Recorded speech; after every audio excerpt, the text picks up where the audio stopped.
శ్రీ సాయిబాబా జీవిత చరిత్రము 39వ అధ్యాయము. బాబాగారి సంస్కృత పరిజ్ఞానము. భగవద్గీత శ్లోకమునకు బాబాగారి అర్థము. మహాసమాధి మందిర నిర్మాణము. ఈ అధ్యాయములో భగవద్గీత ఎందుగల ఒక శ్లోకమునకు బాబా చెప్పిన అర్థము ఉన్నది.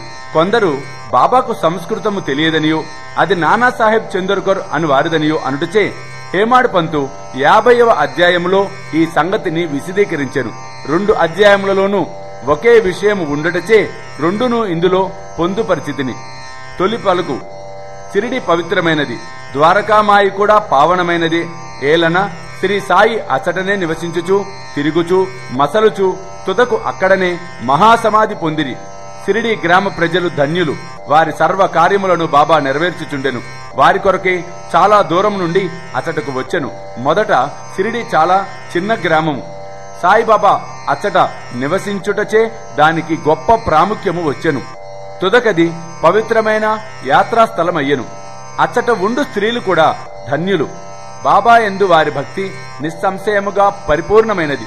బాబా మహిమను వారు స్నానము చేయునప్పుడు, విసురునప్పుడు, రుబ్బునప్పుడు, ధాన్యము దంచునప్పుడు, తదితర గృహకృత్యములు చేయునప్పుడు పాడుచుండెడి వారు.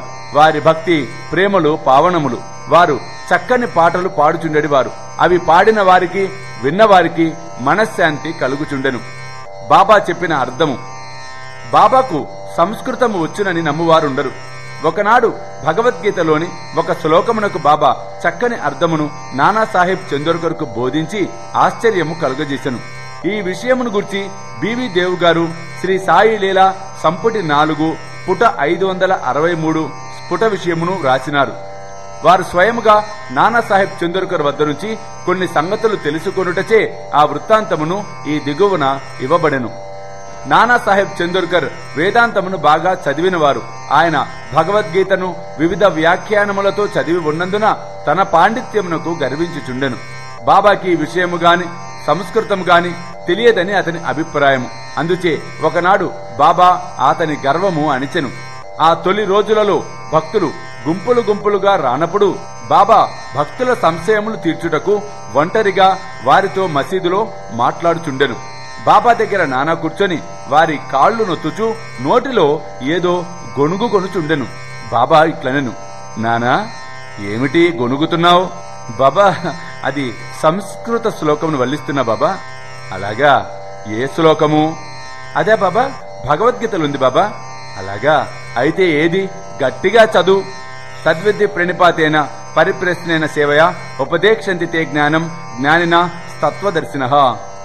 నానా, అది నీకు బోధపడినదా? అవును బాబా. నీకు తెలిసినచో నాకు చెప్పుము. అలాగా, నేను చెప్తా, నువ్వు విను బాబా. దాని తాత్పర్యం ఇది. సాష్టాంగ నమస్కారం చేయుట అనగా పాదములపై పడుట, గురుని ప్రశ్నించుట, వారిని సేవ చేయుట ద్వారా ఈ జ్ఞానమును తెలుసుకొనుము. అప్పుడు మోక్షమును పొందు జ్ఞానము కలవారు అనగా పరబ్రహ్మమును తెలిసినవారు ఆ జ్ఞానమును ఉపదేశించెదరు. నానా, శ్లోకము యొక్క తాత్పర్యం అక్కరలేదు, ప్రతిపదార్థ వ్యాకరణము మరియు దాని అర్థము చెప్పుము. అప్పుడు నానా ఇలా చెప్పాను, బాబా, ప్రణిపాతకము అనగా సాష్టాంగ నమస్కారం చేయాలి అని అర్థం బాబా. అలాగా నానా, ఉత్త సాష్టాంగ నమస్కారం చేసినచో చాలునా? బాబా, ప్రణిపాతకము అనగా నాకు తెలిసిన అర్థం ఇదే బాబా. నాకు తెలిసి సాష్టాంగ నమస్కారమే. అలాగా, పరిప్రశ్న అనగా ఏమి? ప్రశ్న అంటే బాబా ప్రశ్నలు అడుగుట. అలాగా, ప్రశ్న అనగా ఏమి? అదే బాబా, ప్రశ్న అనగా ప్రశ్నించుట.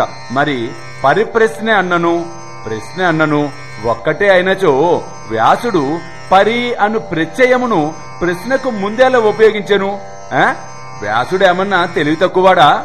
బాబా, పరిప్రశ్న అను మాటకు నాకు ఇంకా అర్థాలేం తెలియవు బాబా. సరే, సేవ అనగా ఏమిటి?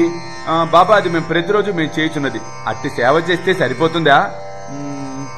బాబా, సేవను పదానికి ఇంకా అర్థం ఏమిటో నాకు తెలియదు బాబా, నాకేం తోచటంలా. సరే, 2వ పంక్తిలోని ఉపదేక్షంతితే జ్ఞానం అను దానిలో జ్ఞానమను పదము ఉపయోగించకుండా ఇంకొక పదమును ఉపయోగించగలవా? అవును బాబా, ఉపయోగించవచ్చు. ఏ పదము? అది బాబా అజ్ఞానము. జ్ఞానమునకు బదులు అజ్ఞానము ఉపయోగించినచో ఈ శ్లోకములో ఏమైనా అర్థము కలదా? లేదు బాబా, శంకర భాష్యము ఆ విధంగా చెప్పడం లేదు. మరి వారు చెప్పనిచో పోనిమ్ము. అజ్ఞానము అను పదమును ఉపయోగించిన ఎడల తగిన అర్థము వచ్చినప్పుడు దానిని ఉపయోగించుటకు ఏమైనా ఆక్షేపణ కలదా? బాబా, అజ్ఞానం అను పదము చేర్చి దాని అర్థమును విశదపరచు నాకు తెలియటం లేదు బాబా, నాకు అర్థం కావటంలా. కృష్ణుడు అర్జునునికి జ్ఞానులకు తత్వదర్శులకు నమస్కారము, ప్రశ్నించుట, సేవ చేయమని చెప్పనేలా? స్వయముగా కృష్ణుడు తత్వదర్శి కాడా? వారు నిజముగా జ్ఞానమూర్తియే కదా నానా? అవును బాబా, అతడు తత్వదర్శియే.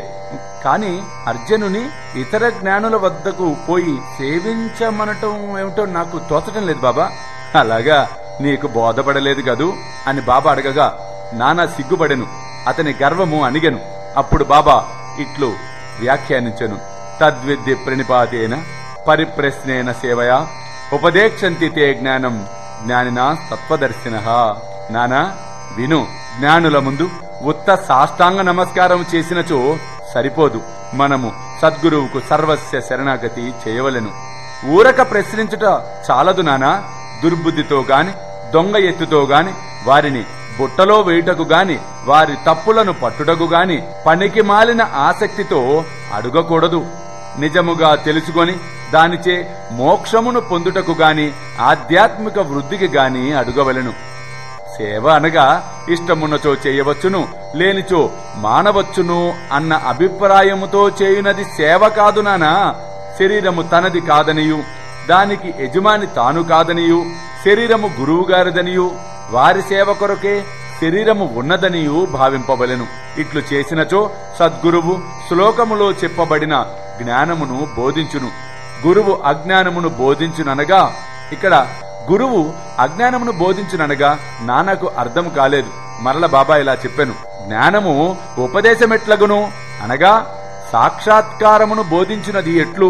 అజ్ఞానమును నశింపచేయటయే జ్ఞానము అని బాబా చెప్పాను. జ్ఞానేశ్వర మహారాజు ఇట్లు చెప్పి ఉన్నారు. అజ్ఞానమును తొలగించుట ఇట్లు: ఓ అర్జున, స్వప్నము నిద్ర తొలగిపోయినచో మిగులునది నీవుగా గ్రహింపము. జ్ఞానమనగా అజ్ఞానమును నశింపచేయుటయే, చీకటిని తరుముటయే వెలుతురు. ద్వైతమును నశింపచేయుటయే అద్వైతము. ద్వైతమును నశింపచేసెదము అనగా అద్వైతమును గూర్చి చెప్పుట. చీకటిని నశింపచేసెదము అనగా వెలుతురు గూర్చి చెప్పుట. అద్వైతమును పొందవలను అనినచో ద్వైతమును భావమును మనలో నుంచి తీసివేయవలెను. అదియే అద్వైతమును పొందు జ్ఞానము. ద్వైతములోనే ఉండి అద్వైతమును గురించి మాట్లాడగలవారెవరు? ఎవరైనను అట్లు చేసినచో నా స్థితిలోనికి వారు వస్తేనే గాని వారికి అది ఎట్లు తెలియను? దానినెట్లు పొందెదరు? శిష్యుడు గురువు వలె జ్ఞానమూర్తియే. వీరిద్దరికీ భేదమేమనగా గ్రహించు తీరు. గొప్ప సాక్షాత్కారము, ఆశ్చర్యకరమైన మానవాతీత సత్వము, మహాశక్తిమత్వము మరియు ఐశ్వర్య యోగము.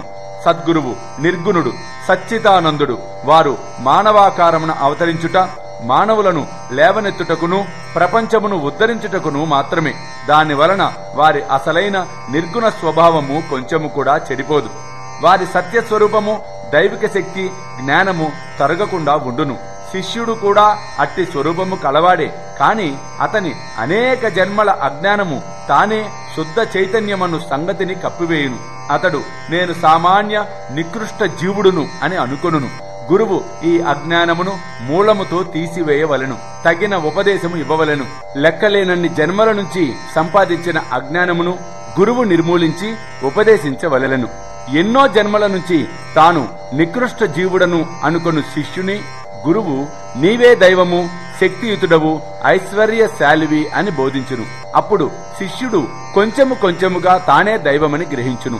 తాను శరీరమనియు, తానొక జీవిననియు లేదా అహంకారమనియు, దేవుడు, లోకము తనకంటే వేరనియు తలంచు నితాంత భ్రమ అనేక జన్మల నుంచి వచ్చుచున్న దోషము. దానిపై ఆధారపడి చేసిన కర్మల నుండి వానికి సంతోషము, విచారము, ఈ రెంటి యొక్క మిశ్రమము కలిగెను. ఈ భ్రమను, ఈ దోషమును, ఈ మూల అజ్ఞానమును గూర్చి అతడు విచారం ఆరంభించవలెను. ఈ అజ్ఞానము ఎట్లు అంకురించినది, అది ఎక్కడున్నది అను దానిని చూపుటే గురు ఉపదేశము అని అందురు. ఈ దిగువ వివరించినవి అజ్ఞాన లక్షణములు. 1. నేను జీవిని అనగా ప్రాణిని అని భావించుట. 2. శరీరమే ఆత్మ అనగా నేను శరీరము అని భావించుట.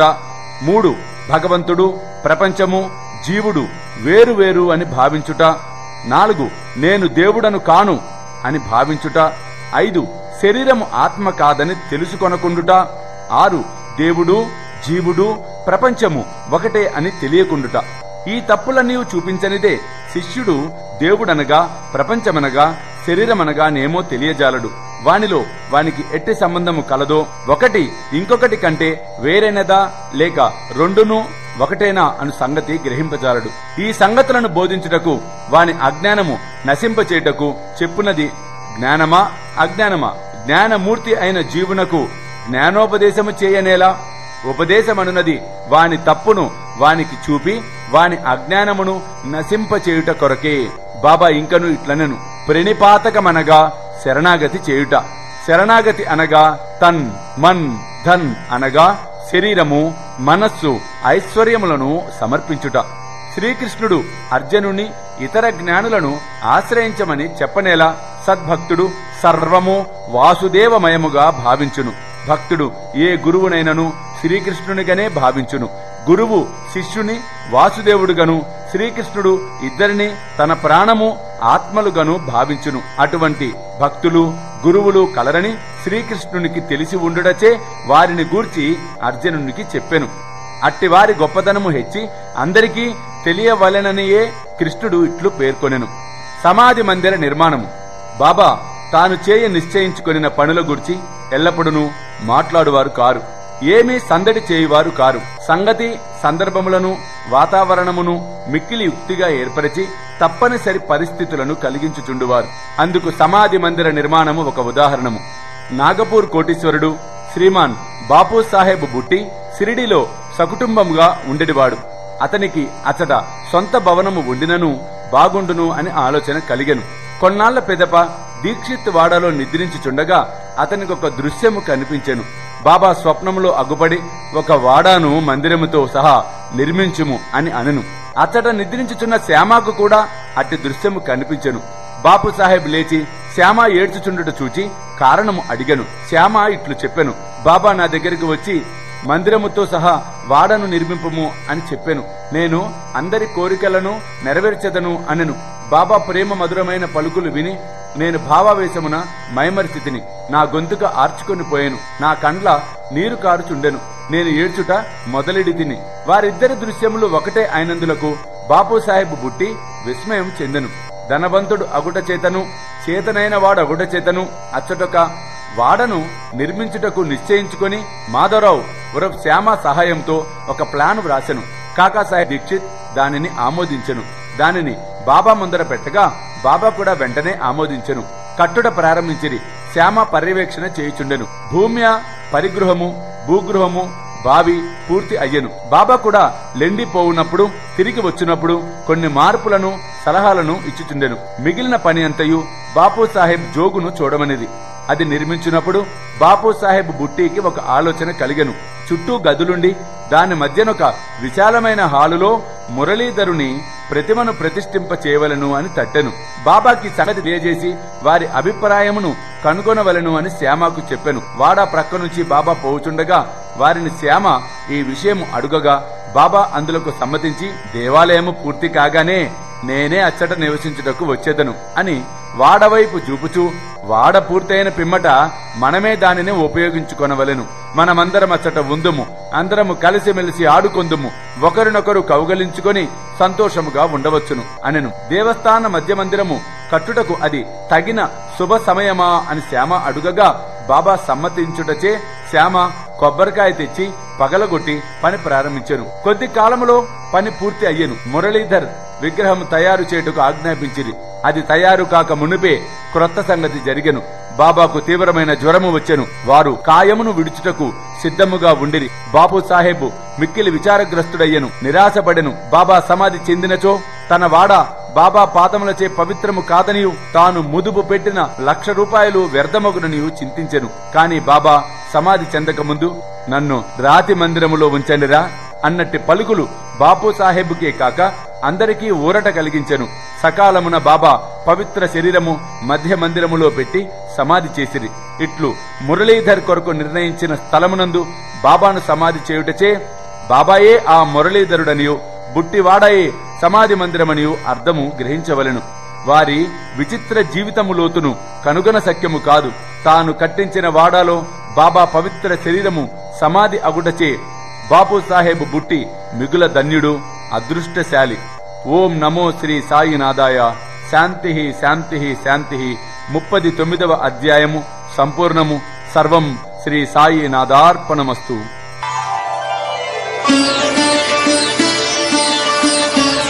వేలాది మంది సాయి భక్తులు ఎదురు చూస్తూ ఉన్న ఘడియలు మరలా రాబోతూ ఉన్నాయి.